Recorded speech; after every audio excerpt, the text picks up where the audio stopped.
Her business is called Rika's Kitchen, and it gives freedom to those stuck in unhealthy habits. Joining us now with a few how-tos is founder of Rika's Kitchen, Sharika Harper. So glad you're with us today. Thank you. As I'm looking at what you brought on, this all looks very healthy. So right there, that's tip number one. But I want to know, what exactly is cooking therapy? Yeah, cooking therapy is just a way to enjoy, to relax and unwind. I know I can be stressed, and so I like to cook. And cooking helps me to like get over depression, anxiety, whatever I'm going through in life. But I would say some people might find cooking stressful. You're saying that doesn't have to be the case. It What do you doesn't mean have by to be that? the case. Yes. So if we just come in with a plan, make it simple, make it fun, then it doesn't have to be stressful. It can be the exact opposite. And I'm looking at what you have. You're about to make soup. When I think soup, I think warm. I think, you know, like a big hug. Let's start making, what kind of soup are you going to make today? Yeah. In honor of Black History Month, I have a butternut squash and sweet potato soup. Yum, my two favorites. Okay, so you've already got some, what is this, butternut squash and sweet potato roasted? This is the roasted butternut squash, and here we have the roasted sweet potato. So I'm going to take this and I'll just start scooping. And when you roast it, are you putting anything on it, salt, pepper, or just roast it as is? I just roast it as is. The seasoning is in the stock that I have, as well as any other seasonings that I put in there. Do you put any olive oil? Or just put, you just pop in the, I just pop this in the oven. It does work. And plus, this is great because I don't have to chop it up or anything. And butternut squash can be hard. Okay, so as you're scooping that, tell us about Rika's Kitchen. How'd you get started? Yeah, when I was in college, and I'm from Wichita, Kansas, so I came out to Washington, D.C. to go to Howard University on my own. And I'm like, this is a lot. So I would just go into the kitchen and just cook because that's something that my mom did, and I would watch her do it. And a bit of familiarity for you, right? To kind of give you something to hang yourself onto. Exactly, exactly. And the food was high. Yeah. Expensive. So it's cheaper to cook, and I just enjoyed it and realized I love doing this. Yeah. And you're also doing something that it's healthy. Exactly. Well, why was that important for you to do something more on the healthier note? Because, I mean, we all can, not everyone can cook, but most people, when they're cooking, healthy may not always be the #1 priority.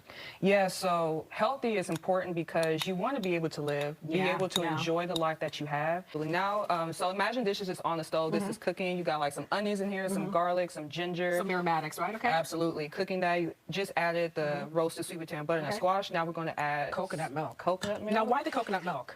It just adds a nice flavor profile, and it's sweet and it's smooth, and it helps make it creamy too. And then what is this, broth? Yes, this is homemade vegetable broth. I can smell this. I was going to say, and it's warm too. Oh my gosh. Yes. Sharika, I want some of this. This is great because you know, like the ends that you cut up from vegetables and stuff, instead of throwing it away, I just make stock out of it. Okay. Yeah. So and how would you do that? Just throw them in the pot with some seasonings and just let it go? Just let it go. And if you have a slow cooker, that's even better. Oh, this is for that busy woman that does not want to be in the kitchen for too long, but still needs to cook for herself. Okay, so after a while, the vegetables, they become a little softer. And do you even really need to puree it after you cook it for a while? Doesn't it kind of soften itself? You can, especially since we roasted it. You don't have to puree it, but if you want that extra smooth thing, you can puree it. Okay, so folks are looking at this salivating. How can they reach you? How can they taste your foods?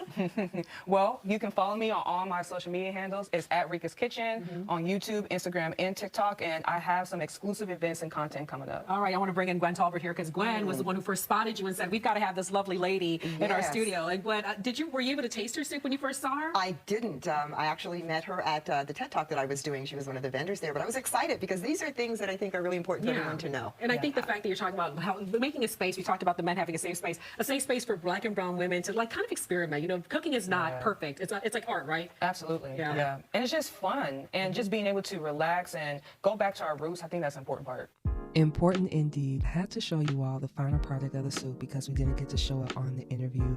And I'm not going to lie, that soup was looking low-key busted out. So I had to make sure that I show y'all what the actual soup looks like after you get done with it. So I'm just decorating my soup with some flat leaf parsley and some roasted butternut squash seeds. And with the seeds, it's pretty simple. All I did was scoop the seeds out of the butternut squash, and I put it in a little bowl and tossed it with some grapeseed oil and some seasoning, and I put it in my toaster oven on the toast setting and did it for like a few minutes. I'm enjoying my soup. I don't know if you can really tell with my face, but I'm actually enjoying my soup. I'm very glad how it came out.